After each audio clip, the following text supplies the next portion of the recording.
let me say that I felt like a fish out of water here. I'm a mechanical engineer. I've worked in the coal industry for 10 years and doing various other things for the other 25 years of my career.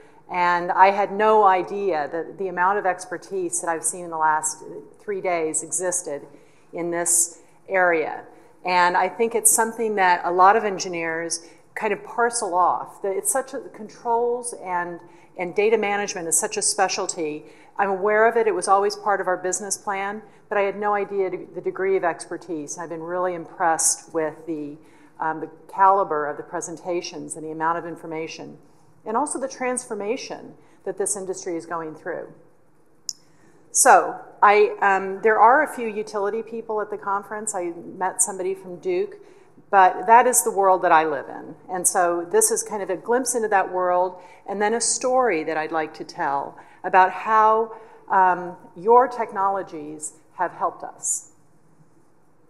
So who are we? Clean Coal Solutions. We basically, the nutshell is we treat coal to reduce stack emissions in coal-fired power plants. We are unique in the sense that we're inside the fence of existing utilities.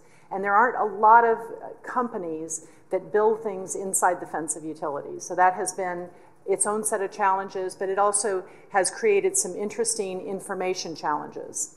We are fully staffed by our own staff at our facilities with our own management and our own technicians at the staff. And our service company is based in St. Louis because that's kind of the center of where our facilities are. And then our head office is in Denver. Our history is interesting because it kind of explains why we weren't all over this data part of it and controls part of it in the beginning. We started out in 2005. ADA is a publicly traded company, and we had a concept together, a technology concept, that we could treat certain types of coal in certain types of boilers and reduce NOx and mercury.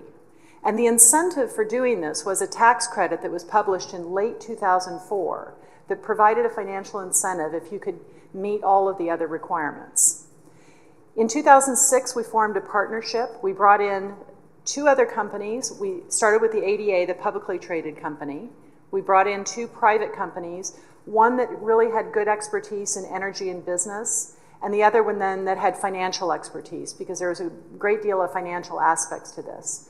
And then in 2011, we sold 15% of the company to Goldman Sachs. And they've helped us a lot with monetizing the tax credit and business arrangements, introductions, and such.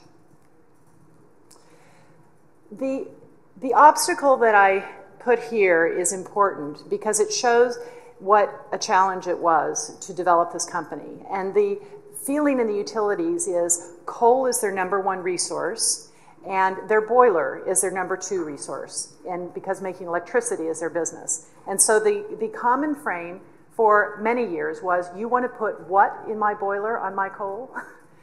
So it took us a long time to get the business end of this working, and we were very, very focused on that for the first 4 years. We tested, we improved our process, we tested again, we worked with utilities all over the country to try to get them interested in this technology. In 2009, we finally got our first customer. There were some revisions to the tax code in 2010, and since 2010, we now have 17 facilities in operation inside of power plants, so inside the fence, and I'm going to show you a picture in a minute what that means. We're scattered across the U.S., kind of based in the Midwest, but we have facilities in North Dakota and in Baltimore. So we're pretty far around, and Texas and Mississippi. But at the end of the day, we treat coal that is burned within a few hours of when we treat it. We don't put a product on the shelf. So the only thing we really have in our business, that is our metric for our business, is the data. So if you haven't seen a coal-fired power plant, it's pretty impressive. What I want to point out here is that we actually treat on the coal belt, and so the coal goes up into the boiler. The boiler is the unit on the right, and then the flue gas gets pushed all through that air pollution control equipment before it goes out the stack. And what's interesting about this is, look how big the air pollution control equipment is compared to the boiler. This is, the coal-fired power industry has gone through a lot of changes, and this is the epitome of that, is that there's a lot of air pollution control equipment, and emissions are very important to the plant.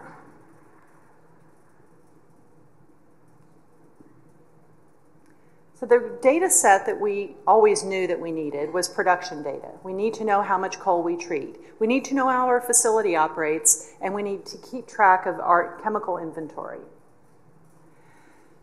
So as we work with coal-fired power plants, especially as we were testing, we became very familiar with their OSI Pi systems. They track a lot of data. And as we were evaluating how our chemicals worked in their boiler, I was always in awe of the amount of data they track and how a few people in the plant actually use the data. But what I see in this meeting in these days is, depending on the industry, that will also evolve, that there is probably better visualization than they can do with that data. However, their database and their data was never going to be available to us.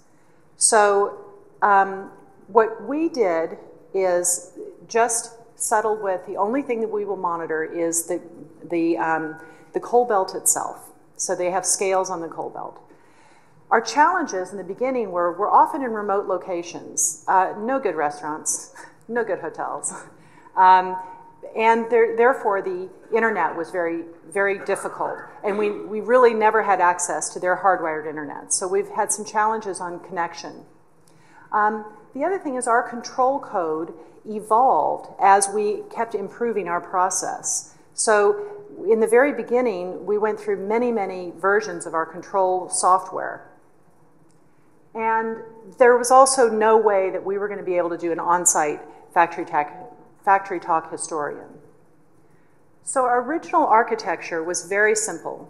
We had our PLC that we programmed using Rockwell Suite 5000. We have our factory talk view on the HMIs, and we had on-site laptop computers that we pushed everything over into an Excel file. Every night we would pull things off the HMI, put it on a thumb drive, the next morning mail it to St. Louis, which is up in the corner. Mail it to St. Louis. St. Louis was connected to our Denver office, and that would be another Excel file that would go into our operations and financial analysis in Denver. We did have a satellite connection to move things back and forth, and if you notice here that, is it on there? We actually had the data living down here. It wasn't being pushed up in real time. So if this system went down, we lost data. Oh, no, sorry, if this satellite system went down, we would lose data. So in the first round, we brought in Factory Talk Historian Site Edition. And we had that here. And then we started to get more. So one site, it kind of worked okay, using a thumb drive and Excel spreadsheets. But now we were starting to get more sites. And we kind of cobbled together a historian-based system, but we really didn't know how to use it. So in 2013, after struggling for a while, and again, keep in mind we're focused on building a brand new company that had never been done before, a lot of logistics. And so this was important, but kind of not the highlight of it. It was a roundabout way that we found Stone Technologies. They are a systems integrator for Rockwell. And so they started explaining to us what we could do. Our current version of Factory Talk Historian, now we have 17 sites up. And now we have moved Factory Talk live data down to the sites. We are still using satellite connections, and we've added asset framework to try to make this historian advanced server usable to us. And the asset framework then models each of our facilities. They're slightly different, but it gives a framework and a modularity to it that allows us to model these and push the data from here over to Denver. So this is our St. Louis office, our Denver office, and we now have 17 of these facilities. and we have 9 more in the works. So our ongoing challenges are still satellite data. We're going to convert over to landlines at most of our facilities. And then, as I've heard again and again, is data validation. And we'll be building algorithms to validate the data and make sure that we believe it. On reporting, we're going to integrate into existing corporate systems so that we have some custom software that we use in our corporate headquarters. And we're going to incorporate all this data, push it over, and integrate it into those pieces of software.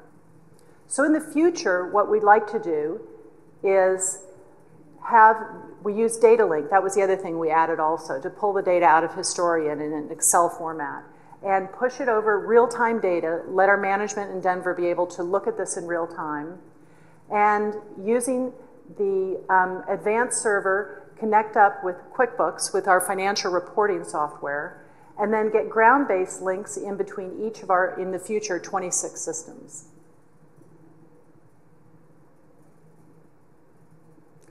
So the vision that I had, even before I came here and saw all your wonderful presentations, and all the things that you do, especially when you're big companies like Dow Chemical, is that as we were doing this, and especially as we started working with Stone, is realizing that what we want is a dashboard. We want to be able to look at this data in real time.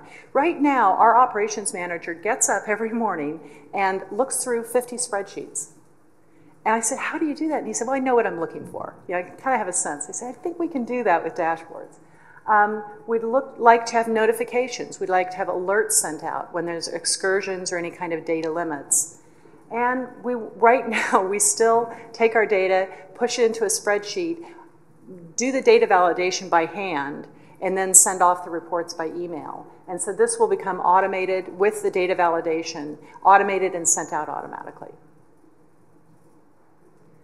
So we're heavily data-driven isn't the right word. There's 26 facilities. It's not like these big companies I've been watching in these presentations. But I will say that the Rockwell Historian and getting that set up in an integrated system has been invaluable. And it's really allowed us to focus on our business and get to the next level of data utilization. And we're continuing to work with Stone as our integration partner. That's all. Thank you.